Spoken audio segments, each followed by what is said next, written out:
साल 2015 में भारत सरकार ने यह फैसला किया था कि 26 नवंबर को हर साल संविधान दिवस मनाया जाएगा।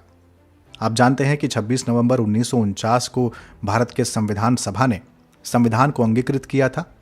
जब हम प्रस्तावना की अंतिम पंक्तियां पढ़ते हैं तो उसमें लिखा है कि दृढ़ संकल्प होकर अपनी इस संविधान सभा में आज तारीख 26 नवंबर 1949 को एतत् द्वारा इस संविधान को अंगीकृत, अधिनियमित और आत्मार्पित करते हैं। लेकिन संविधान के बारे में बहुत सी ऐसी बातें हैं जो 26 नवंबर 1949 और उसके बाद तक से जुड़ी हुई हैं और वो जानना हमारे लिए बेहद ज़रूरी है। भारत को जब आज़ादी मिली तो संविधान निर्माण का तेज़ी से काम किया गया, ड्राफ्टिंग कमेटी का गठन किया गया। लेकिन उससे थोड़ा पहले की बात करें तो सवाल है कि संविधान सभा के गठन के बारे में सबसे पहला विचार किसके मन में आया था? तो वे व्यक्ति थे एम.एन. रॉय। 1934 की ये बात है। 1935 में भारतीय राष्ट्रीय कांग्रेस ने पहली बार आधिकारिक रूप से संविधान सभा के गठन की मांग की और 1938 में जवाहरलाल नेहरू ने यह घोषणा की थी कि स्वतंत्र भारत के संविधान का निर्माण संविधान सभा ही करेगी। फिर उसके बाद 1940 का अगस्त प्रस्ताव, क्रिप्स मिशन, कैबिनेट मिशन, इसके बारे में आप सब जानते हैं। 9 दिसंबर 1946 संविधान सभा की पहली बैठक होती है। फ्रांस की तर्ज पर सबसे वरिष्ठ व्यक्ति को अस्थायी अध्यक्ष बनाया गया तो सच्चिदानंद सिन्हा उस समय सबसे वरिष्ठ सदस्य थे, इसलिए वो अस्थायी अध्यक्ष बने और उनका परिचय करवाया संविधान सभा में आचार्य कृपलानी ने। 11 दिसंबर 1946 को राजेंद्र प्रसाद संविधान सभा के अध्यक्ष बने, स्थायी अध्यक्ष, और H.C. मुखर्जी बने उपाध्यक्ष। संवैधानिक सलाहकार बने सर B.N. रॉय। 13 दिसंबर 1946 को जवाहरलाल नेहरू द्वारा उद्देश्य प्रस्ताव पेश किया गया, जिसे बाद में स्वीकृत कर लिया गया। इसके बाद माउंटबेटन योजना और भारत स्वतंत्रता अधिनियम 1947 आता है। इस अधिनियम के तहत संविधान सभा को पूर्ण रूप से सॉवरन यानी संप्रभु बनाया गया। अब संविधान सभा एक लेजिस्लेचर यानी विधायिका बन चुकी थी। अब उसे दो काम करने थे, एक संविधान बनाना था और दूसरा आम कानूनों को लागू करना था। इस तरह से जब संविधान सभा की बैठक होती तो अध्यक्षता करते राजेंद्र प्रसाद, लेकिन जब वो संविधान सभा विधायिका बनकर काम करती तो अध्यक्षता करते जीवी मावलंकर। इसलिए जीवी मावलंकर को हम पहला लोकसभा स्पीकर कहते हैं। भारत की आज़ादी से कुछ दिनों पहले 22 जुलाई 1947 को राष्ट्रीय ध्वज संविधान सभा में अपनाया गया। भारत को आज़ादी मिली, उसके बाद गठन हुआ ड्राफ्टिंग कमेटी का। ड्राफ्टिंग कमेटी के चेयरपर्सन बनते हैं B.R. अम्बेडकर। गठन होता है 29 अगस्त 1947 को। इसमें अन्य सदस्य थे गोपाल स्वामी अयंगर, अल्लादी कृष्ण स्वामी अय्यर, K.M. मुंशी, सैयद मोहम्मद सादुल्लाह, B.L. मित्र। B.L. मित्र ने जब त्यागपत्र दिया तो माधवराव उनकी जगह सदस्य बनाए गए और अंतिम सदस्य थे D.P. खेतान, जिनकी मृत्यु के बाद T.T. कृष्णमाचारी को सदस्य बनाया गया। तो इस तरह से अध्यक्ष समेत कुल 7 सदस्य ड्राफ्टिंग कमेटी में शामिल रहे। Doctor B.R. अम्बेडकर ने 4 नवंबर 1948 को पहला ड्राफ्ट पेश किया। उसे पढ़ा गया और 5 दिनों तक उस पर चर्चा हुई। फिर दूसरी बार 15 नवंबर 1948 को सेकेंड रीडिंग हुई और 17 अक्टूबर 1949 तक उस पर विचार हुआ।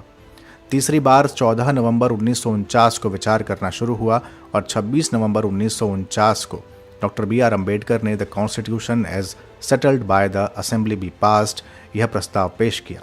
कुल 284 सदस्य उस समय संविधान सभा में उपस्थित थे। उन्होंने उस प्रस्ताव को पारित किया और अपने हस्ताक्षर किए। इस तरह से कुछ प्रावधान 26 नवंबर से लागू हुए और बाकी लागू हुए 26 जनवरी 1950 से। यहाँ ये जानना बेहद ज़रूरी है कि प्रस्तावना को पूरे संविधान के लागू होने के बाद ही लागू किया गया। आपको ये जानकर हैरानी होगी कि संविधान की मूल प्रति हाथ से लिखी गई थी, किसी टाइपिंग का इस्तेमाल नहीं हुआ था। इस ओरिजिनल टेक्स्ट को प्रेम बिहारी नारायण रायज़दा ने लिखा था। रायज़दा का खानदानी पेशा कैलीग्राफी का था। उन्होंने बेहद खूबसूरत इटैलिक लिखावट में इस संविधान के प्रति को लिखा था। इसे लिखने में उन्हें 6 महीने का समय लगा और कमाल की बात है, जब उनसे पूछा गया कि आप इसका कितना मेहनताना लेंगे तो उन्होंने कहा कि हर पन्ने पर मेरे हस्ताक्षर हों और अंतिम पेज पर मेरे दादाजी का भी नाम जाए। केवल यही शर्त थी और उन्हें इसकी इजाज़त दी गई। संविधान के पन्नों पर जो चित्रकारी है वो की है आचार्य नंदलाल बोस ने। इसके अलावा प्रस्तावना पेज को सजाने का काम राम मनोहर सिन्हा ने किया, जो नंदलाल बोस के ही शिष्य थे। संविधान की मूल प्रति भारतीय संसद की लाइब्रेरी में आज भी हीलियम से भरे हुए केस में रखी हुई है। वैसे संविधान सभा की आमतौर पर आलोचना यह होती है कि वो परोक्ष रूप से चुनी गई थी। वयस्क मताधिकार से नहीं, क्योंकि 1938 में नेहरू ने घोषणा की थी कि स्वतंत्र भारत के संविधान का निर्माण वयस्क मताधिकार के आधार पर चुनी गई संविधान सभा ही करेगी। लेकिन आलोचक इस बात पर सवाल उठाते हैं कि ये चुनी हुई संविधान सभा नहीं थी। दूसरा कहा जाता है कि इस सभा में संप्रभुता का अभाव था, क्योंकि इसका गठन ब्रिटिशर्स के प्रस्ताव पर किया गया था, न कि भारत ने खुद अपने प्रस्तावों पर किया था। तीसरी आलोचना यह होती है कि इसमें ज़रूरत से ज़्यादा समय लिया गया, 2 साल 11 महीने और 18 दिन। हालांकि दूसरा तर्क यह भी है कि भारत का संविधान सबसे बड़ा लिखित संविधान है, इसलिए इतना समय तो लगना ही था। अगली आलोचना ग्रेनविल ऑस्टिन करते हैं कि संविधान सभा एक दलीय देश का निकाय थी, यानी सभा ही कांग्रेस थी और कांग्रेस ही भारत। इसमें अन्य दलों का अभाव था। एक आलोचना यह भी होती है कि यह हिंदुओं का निकाय थी और इसमें केवल एक बड़े समुदाय का प्रतिनिधित्व किया गया। आलोचनाएं अपनी जगह हैं, लेकिन भारत के संविधान की अपनी विशेषताएं भी हैं। जैसे ये सबसे लंबा लिखित संविधान है, बहुत सारे स्रोतों से वाहित है। जैसे ब्रिटेन से संसदीय स्वरूप लिया गया, विधायी प्रक्रिया ली गई, संसद के विशेषाधिकार लिए गए, अमेरिका से मूल अधिकार लिए गए, उपराष्ट्रपति का पद लिया गया, आयरलैंड से राष्ट्रपति की निर्वाचन पद्धति और डीपीएसपी लिए गए, फ्रांस से स्वतंत्रता, समानता और बंधुत्व का भाव लिया गया, ऑस्ट्रेलिया से संवर्ती सूची ली गई और जर्मन के वेमर कॉन्स्टिट्यूशन से लिया गया आपातकाल। दक्षिण अफ्रीका से संविधान संशोधन प्रक्रिया अपनाई गई और भारत सरकार 1935 अधिनियम से राज्यपाल का कार्यालय, न्यायपालिका और लोक सेवा आयोग का विवरण मिलता है। इसके अलावा भारतीय संविधान कठोर भी है, लचीला भी है, एकात्मक भी है, संघीय भी है, लेकिन संविधान में कहीं भी संघीय शब्द का प्रयोग नहीं हुआ, बल्कि अनुच्छेद 1 में राज्यों का संघ इसे कहा गया है। कहते हैं जिस दिन संविधान पर हस्ताक्षर हो रहे थे उस दिन खूब जोरों से बारिश हो रही थी और इसे सबने शुभ संकेत माना था। तो ये थी कहानी संविधान निर्माण की। और अब आज का सवाल। संविधान सभा में कुछ समितियां बनाई गई थी, जैसे प्रारूप समिति के अध्यक्ष डॉक्टर अंबेडकर थे, लेकिन advisory committee on fundamental rights के अध्यक्ष कौन थे?